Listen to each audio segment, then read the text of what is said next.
Hi, I'm Steven the Calculator Guy, and today we're going to talk about Liquity and its forks.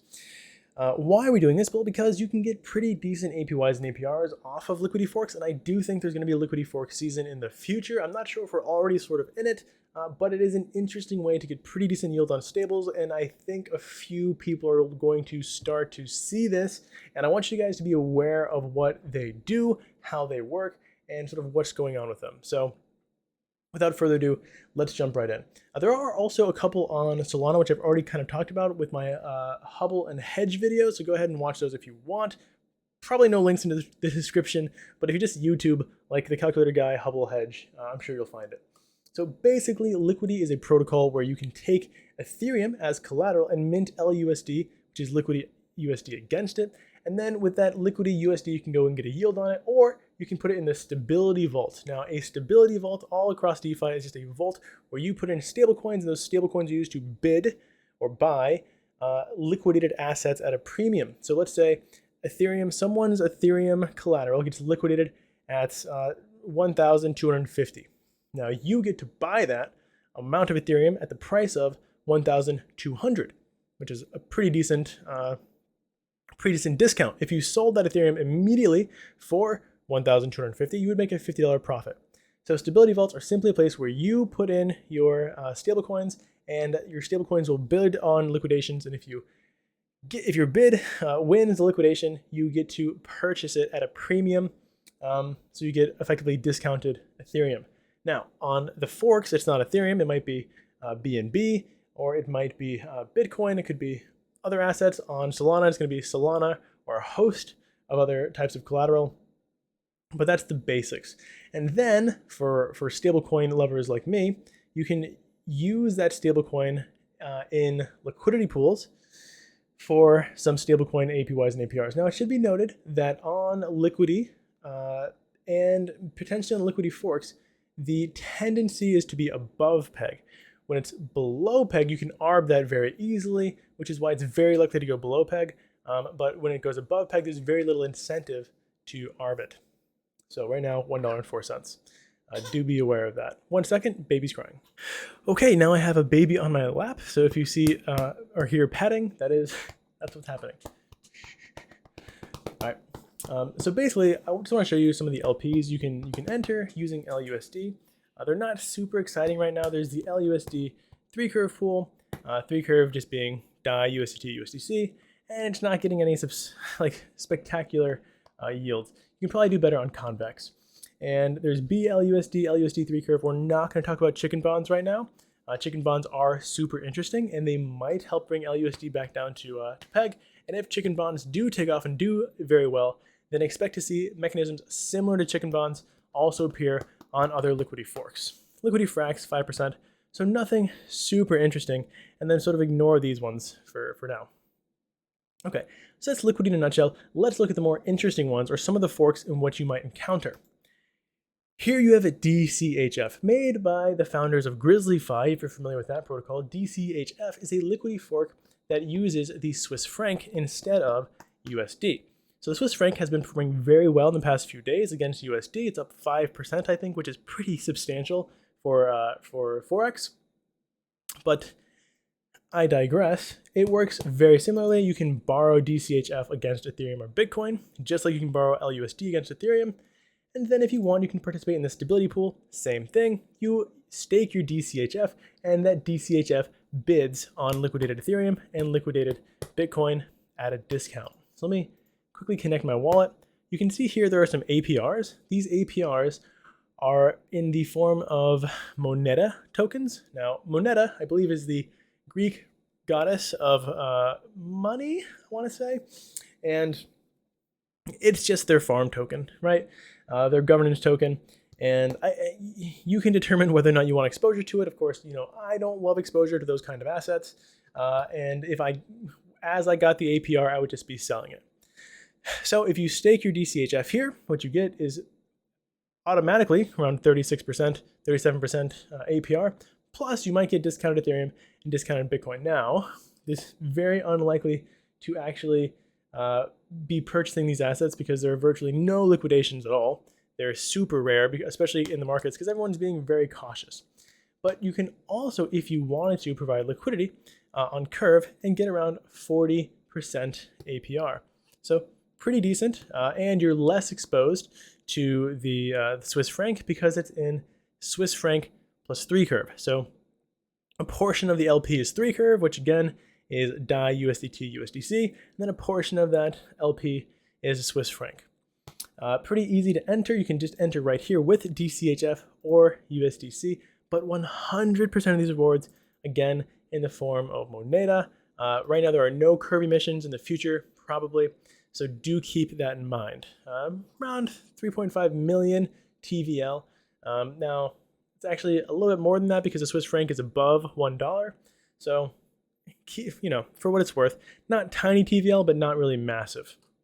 Let's look at the larger of the two Liquity forks that we want to talk about today. Helio. I do need to switch chains really quickly to Binance Smart Chain. Now, what you might notice is that I have a ton of chains available here.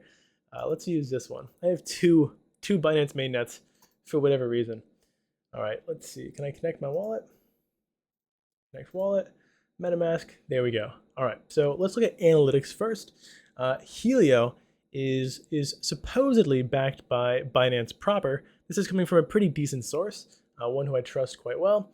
And right now the total collateral value is nearly $90 million, which is pretty big for protocols in this phase of the market.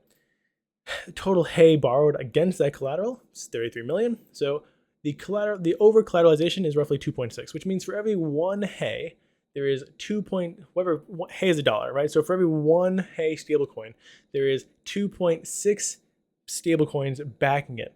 So it's 2.6 times over collateralized, which is a really great over collateralization ratio. And that's been pretty consistent throughout Hay's existence. But you're not here for the analytics, you're here for the yields. There are a few ways to earn. I think probably the most, also you can borrow, right? Borrow against BNB, just like you could borrow against ETH, just like you could borrow against Wrap Bitcoin and the other two.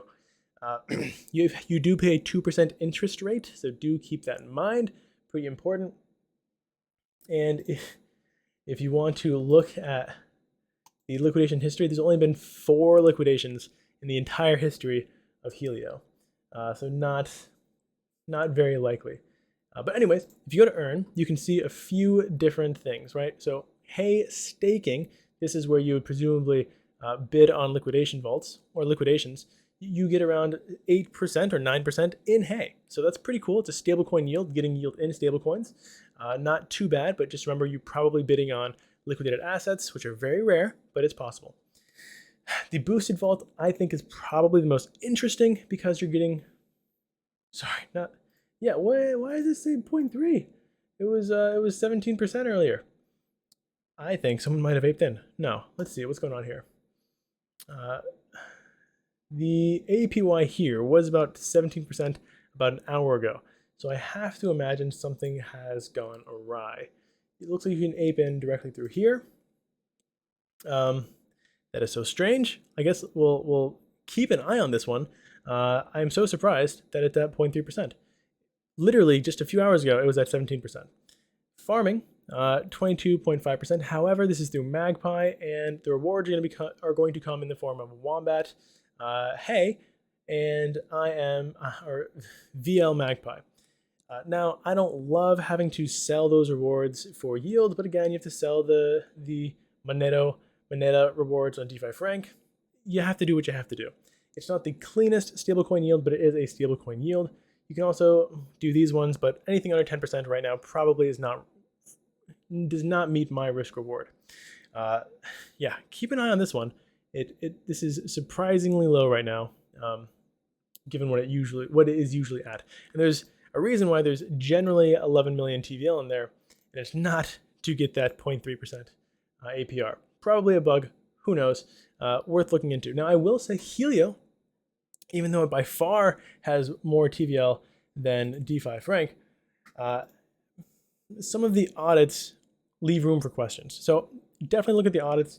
I believe they're Certic or Peck Shield, which are not particularly amazing audits in my opinion.